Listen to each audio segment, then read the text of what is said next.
彭博社的报道中还透露出一个线索，那就是中央情报局的情报工作已经不能渗透到中国最高决策层了。各位网友大家好，这期话题说一说中国的反腐重创美国中央情报局。11月10号美国的新闻机构彭博社又发布了一份爆炸性的新闻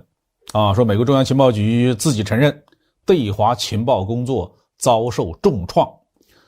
中情局现任的局长伯恩斯等人抱怨说，美国的间谍网络受到了巨大的破坏，间谍越来越难以渗透中国，而中国政府在香港、南海这些问题的解决的速度如此之快，是特朗普和拜登政府的官员都没有想到的。情报机构的工作一般都是不应当公之于众的，无论是建立了多少间谍网，还是自己的间谍被人抓获了，情报机关一般都是闭口不言。但是美国的中央情报局已经连续好几次抱怨在华间谍网被扫荡，对华情报工作不灵了，不好搞了。彭博社的报道虽然不知道有多少是真多少是假，但是其中有几个要点还是可信的。报道说，中情局在中国的间谍们正面临着严峻的挑战，中国的城市遍布监视摄像头，并且使用人脸识别软件跟踪威胁。显然中情局此前在中国干了不少伪造身份瞒天过海的事儿。如今中国社会管理手段的信息化智能化让他们无所遁形。美国在中国的情报工作不好搞，还与中国的反腐有关。反腐败和反间谍这两件事能够挂起钩来，也显示了中美政治斗争的特殊性。彭博社报道说，中国的反腐措施让中情局招募特工变得更加困难。反腐败运动已经惩处了150多万名腐败分子，并且对在职的干部收入进行了严格的审查。中情局要给策反的对象发工资就非常棘手了。所以美国政府现在多次攻击中国的反腐败运动，因为这样就没法贿赂中国的党政干部了。中央情报局在内部文件中承认，现在中国决策层是不腐败的，不关心钱。彭博社的报道中还透露出一个线索，那就是中央情报局的情报工作已经不能渗透到中国最高决策层了。对于一个国家最高领导层的刺探，一直是情报活动最重要的内容。这种刺探不但要知道某一位领导人的具体的决定，更是要通过长期的情报采集总结规律，判断一位领导人的性格和行为模式。从中情局的表态来看在反腐风暴以前，他们在中国的决策层内部可能确实是埋藏了一些鼹鼠，可以有效地开展情报工作。那中国通过反腐败和反间谍双管齐下，清除了这些危险的潜伏分子，实在是国家和人民的万幸。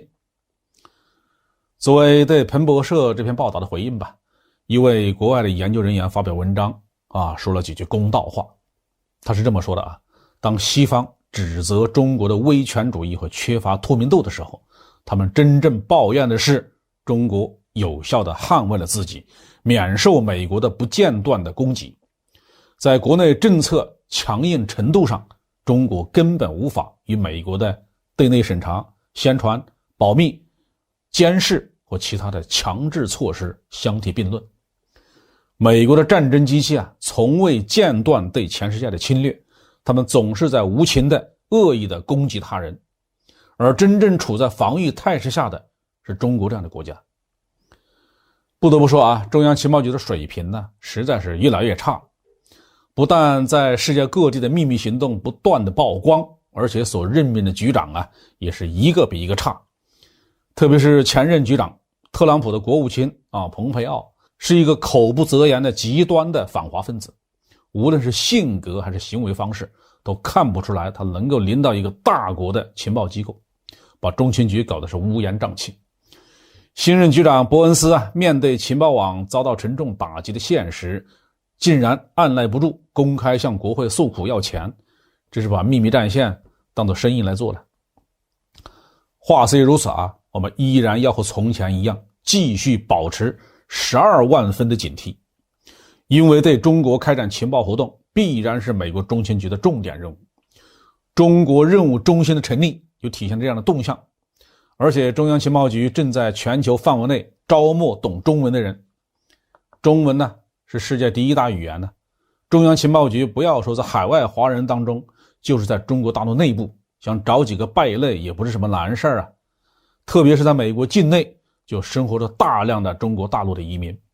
他们有的从小在大陆生活求学，成年之后才到的美国，有的是在高中阶段甚至大学本科或者大学本科一毕业就到了美国，涉世不深呢。但他们对中国官方文件的阅读理解都不存在任何的障碍，